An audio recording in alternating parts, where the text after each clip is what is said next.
ഭർത്താവ് ഭാര്യയോട് സ്ഥിരമായി ചെയ്യാറുള്ള കുറച്ച് അബദ്ധങ്ങളുണ്ട്. ഈ തെറ്റുകൾ തിരുത്തി കഴിഞ്ഞാൽ നിങ്ങളെ ഭാര്യ ഇപ്പോൾ നിങ്ങൾ എത്രയാണ് സ്നേഹിക്കുന്നത് അതിൻ്റെ 10x സ്നേഹിക്കുന്നുള്ള കാര്യത്തിൽ യാതൊരു സംശയം വേണ്ട. She will fall for you. ഒന്നാമത്തെ കാര്യം, നിങ്ങൾക്ക് ഏറ്റവും കൂടുതൽ ഇഷ്ടപ്പെട്ട ഗിഫ്റ്റ് മേടിക്കുക. റോങ്. ചിലപ്പോൾ നല്ല ചുരിദാറായിരിക്കാം, നല്ല മോഡലായിരിക്കും, പക്ഷെ അത് അവർക്ക് ഏറ്റവും ഇഷ്ടമില്ലാത്ത കളറോ മോഡലോ ആണെന്നുണ്ടെങ്കിൽ may be she will not be happy. കുഞ്ഞു സമ്മാനമാണെന്നുണ്ടെങ്കിൽ പോലും by what she like, it will make her very happy. ചിലപ്പോൾ കുഞ്ഞു സമ്മാനമായിരിക്കും, അത് അവരിൽ കൂടുതൽ സന്തോഷം ഉണ്ടാക്കും. കാരണം അതിനകത്തൊരു അണ്ടർസ്റ്റാൻഡിങ് എന്നുള്ള ടിപ്പ് ഒളിഞ്ഞു കിടക്കുന്നുണ്ട്. രണ്ടാമത്തെ കാര്യം, തമാശക്കാണെങ്കിൽ പോലും പബ്ലിക്കായിട്ട് അവരെ പറ്റിയിട്ട് ഓരോന്ന് പറഞ്ഞ് ഇൻസൾട്ട് ചെയ്ത് സംസാരിക്കുക. ഭർത്താവ് തമാശയായിരിക്കും ഉദ്ദേശിച്ചിട്ടുണ്ടാവുക, പക്ഷെ ഭാര്യയുടെ ഉള്ളിൽ വോൾക്കാനിക് ഇറപ്ഷൻ സംഭവിച്ചിട്ടുണ്ടാവും.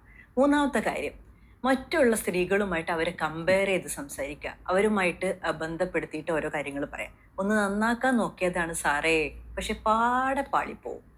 നാലാമത്തെ കാര്യം, അവർ നിങ്ങളുമായിട്ട് ഇമോഷണലി കണക്ട് ചെയ്യാൻ വേണ്ടിയിട്ട് ഓരോ കാര്യങ്ങൾ സംസാരിക്കുന്നതിനിടയ്ക്ക് തിരിച്ചൊരു ഡയലോഗ് വരാണ്ട്, വെറുതെ ഓരോന്ന് ആലോചിച്ച് കൂട്ടി അതും ഇതും പറയണ്ട, പോയി ക്ലീൻ, അവിടെ ക്ലോസ് ആയി. അടുത്ത കാര്യം, ഭാര്യമാർക്ക് പലതും പറഞ്ഞ് തീർക്കാനായിരിക്കും ഇഷ്ടം, എന്നാൽ ഭർത്താക്കന്മാർക്ക് ഓടി ഒളിക്കാനായിരിക്കും കൂടുതൽ ഇഷ്ടം. അതിനു പകരം നിങ്ങൾ എന്ത് ചെയ്യണമെന്നറിയോ? അവരുടെ പ്രയാസങ്ങൾ മുഴുവൻ കേട്ടിരുന്ന് ഇനി ഞാൻ ശ്രദ്ധിച്ചോളാന്ന് പറഞ്ഞു കഴിഞ്ഞാൽ മതി. ഇനി ഒരു പക്ഷെ ഭാര്യയുടെ ഭാഗത്ത് തന്നെയാണ് തെറ്റെന്നുണ്ടെങ്കിൽ നല്ലൊരു സന്ദർഭം നോക്കി അവരെ അത് പറഞ്ഞ് മനസ്സിലാക്കി കൊടുക്കാൻ ശ്രമിച്ചാൽ മതി. അപ്പൊ തന്നെ ഇതിന് കലഹത്തിന് പോകുമ്പോൾ വളരെയധികം ഫ്രിക്ഷൻ ഉണ്ടാവാനുള്ള സാധ്യത കൂടുതലാണ്.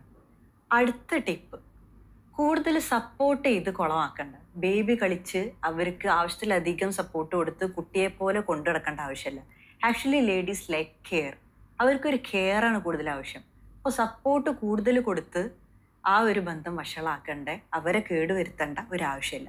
ഇനി ഇതുപോലത്തെ പ്രോ ടിപ്സ് ഒത്തിരി ഉണ്ട്, വഴിയെ ഷെയർ ചെയ്യാം. പോകുന്ന വഴിക്ക് ആ സബ്സ്ക്രൈബ് ബട്ടൺ ഒന്ന് അമർത്തിയേക്ക്. Thank you so much.